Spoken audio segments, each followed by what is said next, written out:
Okey, seterusnya kita pergi kepada tajuk li'an lah. Li'an ni merupakan kata terbitan daripada perkataan la'ana yula'inu mula'anatan ataupun li'an. Okey, jadi dari segi bahasa li'an ni maksudnya buang dan menjauhkan lah, jauh. Contohnya la'anahullah, yang bermaksud Allah membuang dan menjauhkannya daripada mendapat rahmat dan kebaikan daripadanya lah. Okey, kemudian itu dari segi bahasa. Dari segi syarak, li'an bermaksud perkataan-perkataan yang dijadikan hujah oleh suami yang terpaksa melakukan qazaf. Itu tuduhan zina terhadap isterinya kerana isteri tersebut telah mencemar dirinya sendiri. Maksudnya isteri tersebut telah mencemar dirinya sendiri dengan berzina dan menyebabkan suami mendapat malu. Kan? Bila isteri berzina ni suami dapat malu. Memang begitu.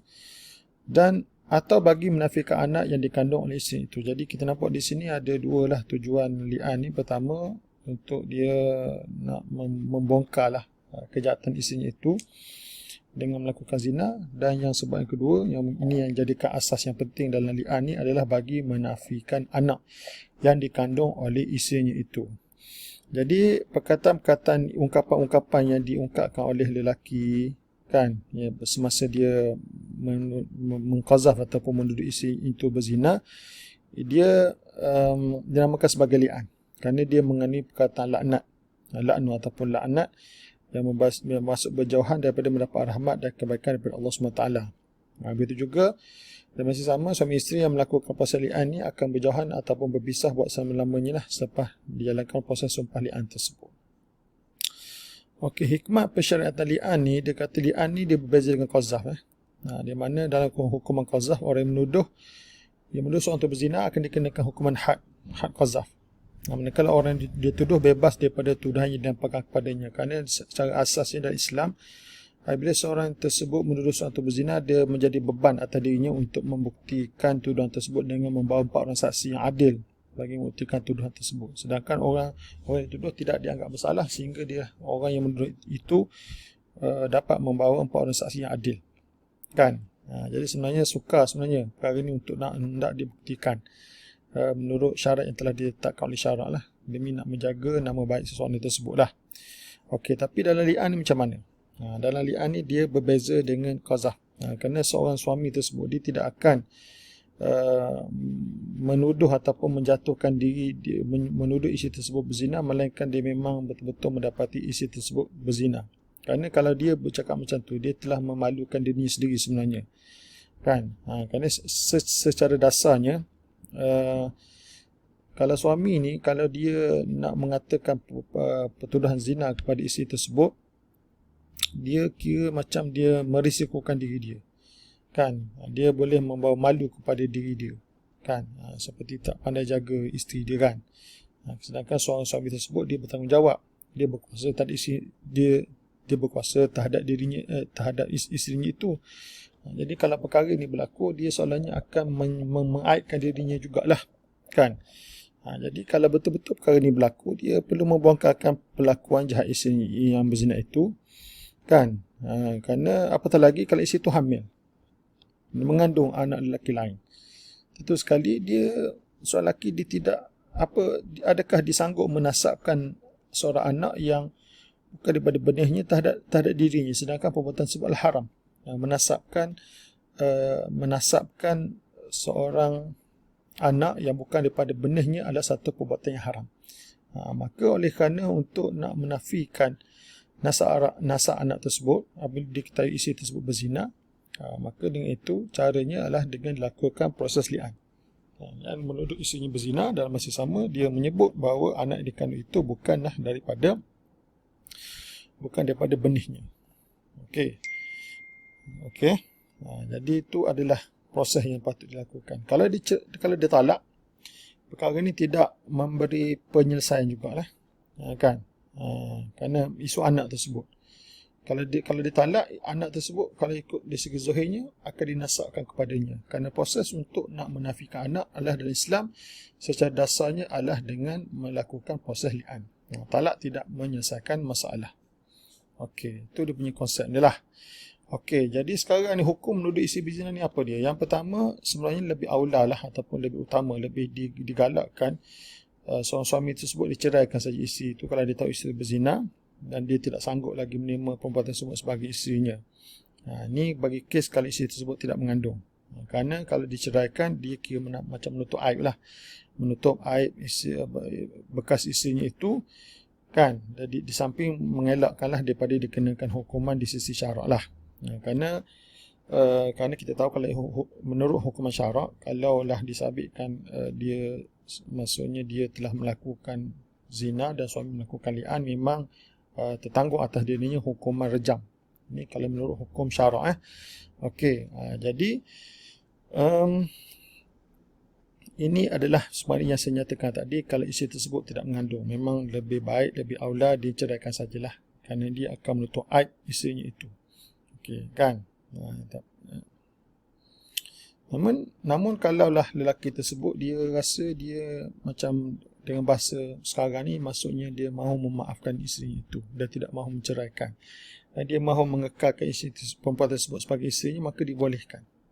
Tidak jadi kesalahan lah, dan tidak menjadi haram menurut syarak kalau dia mengekalkan isteri yang dia tahu isteri itu berzina sebagai isteri. Mungkin isteri tersebut minta maaf, minta ampun dan tidak akan mengulangi perbuatan itu. Mungkin dia, seorang lelaki tersebut, dia masih boleh terima, maka kalau dia boleh masih lagi menerima keadaan ini, maka dia boleh terimalah. Okey. Kemudian kalau dia hamil, dan kalau isteri tersebut hamil daripada benih lelaki lain, dan dia tahu itu adalah bukan daripada benihnya, kan, ataupun yang tu dia yakin, ataupun kuat besar sangkaan dia, zon dia besar, sangkaan dia terhadap perbuatan isteri itu berzina itu besar, maka wajiblah dia melakukan qazaf menurut isterinya itu berzina dan menafikan nasab anak yang bakal dilahirkan oleh isterinya itu melalui cara li'an. Ini kerana jika dia tidak menafikan nasab anak tersebut, dia dianggap mengiktiraf nasab anak tersebut kepadanya. Di mana mengiktiraf nasab seorang anak yang bukan daripada benihnya adalah haram, sebagaimana haram menafikan nasab anak yang sahih daripada benih sendiri. Jadi kalau kita tengok di sini, nampaknya tujuan besar pensyariatan li'an ini adalah bagi menafikan anak lah sebenarnya lah. Kalau ikutnya memang itulah sebenar tujuan dia. Walaupun kalau isi tersebut tidak mengandung sekalipun, masih lagi dibolehkan untuk melakukan li'an. Namun begitu, sebenarnya kita nyatakan sebentar tadi bahawa lebih aula, lebih utamalah bagi lelaki yang terlibat ataupun yang mengalami peristiwa ini, dia kalau isi tersebut tidak mengandung, maka lebih baik diceraikan sajalah. Okey. Kemudian di sini timbul persoalan, bagaimanakah cara untuk mengetahui status anak tersebut yang bukan pada zuriatnya sendirilah. Yang pertama, mungkin dia tidak pernah menyetubuhi isterinya, kahwin tapi tidak pernah setubuh, tiba-tiba mengandung juga. Ataupun dia lahir kurang daripada 6 bulan kamariah sebab persetubuhan. Kerana menurut fiqahnya, boleh dikatakan ittifaq lah, ahli fiqah, bahawa 6 bulan ni dikira sekurang-kurang tempoh mengandung. Okey. Itu adalah sekurang-kurang tempoh mengandung adalah 6 bulan. Ataupun dia melahirkan anak melebihi tempoh mengandung yang maksimum, itu 4 tahun sebab persetubuhan. Ini menurut mazhab Syafi'i lah. Kerana dalam mazhab Syafi'i, selama-lama tempoh mengandung adalah selama 4 tahun. Ini dari segi fiqahnya. Walaupun dari segi medikal mungkin banyak bantahan lah daripada para ahli perubatan lah, tempat di mana tempoh yang terlalu lama mengandung ni. Okey, tapi kita bercakap dari segi fiqh dulu. Jadi kalau dalam keadaan-keadaan ini ternyata anak itu bukan daripada benih suami, maka suami wajiblah menafikan nasab anak tersebut daripada dirinya, supaya anak tersebut tidak dinasabkan kepadanya. Kalau dinasabkan kepadanya, maka dia perlu bertanggungjawab lah dari segi nafkah dan semua dengannya. Okey. Di sini disebut adalah beberapa isu yang kalau suami tu tahu isteri berzina tapi dia tak pasti anak tu anak dia ke ataupun tidak, kalau ikut dari segi fiqahnya haram suami menafikan nasab anak. Ini dari segi zahir, dari segi zahir dia haram menafikan nasab tersebut. Tujuan bagi mengekalkan hubungan perkahwinan dan memelihara hak anak serta mengelakkannya daripada menanggung perasaan malu akibat tuduhan zina kepada ibunya. Okey, ini dari segi fiqahnya lah. Okey, seterusnya di sini adalah dia punya dari segi enakmennya, macam mana pelaksanaan li'an dari segi enakmen undang-undang. Kemudian kaedah melakukan li'an oleh suami lah, di mana seorang lelaki yang menurut isteri berzina akan dikenakan hukuman had qazaf, melainkan setelah dia dapat buktikan dengan 4 orang saksi, termasuk dia sendirilah dalam 4 saksi tersebut. Ini merupakan peraturan umum dalam hukum qazaf lah. Okey, hukum umum. Okey, kemudian dan perkara ini memang disebutlah dalam hadis ni, hadis Hilal bin Umayyah dan juga hadis apa ni? Okey, hadis Hilal bin Umayyah. Okey, kemudian seterusnya Okey, di mana dalam hadis yang berkaitan dengan sumpah li'an ni, di mana kes Hilal bin Umayyah ni, dia macam menuduh isteri dia berzina lah. Di mana dia mendapati isterinya berzina. Kemudian dia mengadu perkara ini kepada Nabi SAW lah. Kan, di mana pada peringkat awalnya Nabi kata al-bayyinah, kena buat bukti. Maksudnya empat orang saksi lah. Ataupun hadun fi zahrika, kalau tidak kamu akan dikenakan hukuman sebat 80 kali lah atas belakang kau. Kemudian dia kata wallazi ba'athaka bil haqqi nabiyyan inni la sadiqun wa la yunzilanna Allahu fi amri ma yubarri'u zahri min al haddi. Dia kata demi yang memakaikan engkau dengan kebenaran, sesungguhnya aku ni seorang benar. Pastilah Allah SWT akan menurunkan ayat yang akan melepaskan aku daripada hukuman had atas belakangku ini. Okey, jadi dengan kes Hilal bin Umayyah ni, maka turunlah ayat yang berkaitan zihar yang disebut dalam surah An-Nur ayat 6 dan 7 inilah. Okey, jadi begitu juga dalam hadis yang lain daripada hadis Sahl bin Sa'ad dalam perkara ini pun sama juga isu dia. Jadi anda boleh baca dalam nota. Okey, jadi cara yang dapat suami membebaskan dia daripada hukuman had qazaf ni apabila dia tuduh isteri berzina adalah dengan melakukan li'an lah. Okey, di mana sebenarnya dari segi pelaksanaannya, pelaksanaan ini dilakukan di hadapan orang ramai lah, di khailat ramai. Sunat orang yang hadir tersebut daripada ketua-ketua masyarakat dan orang-orang soleh lah. Dia dilakukan dalam masjid, di tempat tinggi seperti mimbar dan semua dengannya. Di mana suami itu berkata, aku bersaksi dengan Allah bahawa sungguhnya aku daripada golongan benar, tak ada aturan zina yang aku lemparkan kepada isteriku yang bernama sekian-sekian-sekian.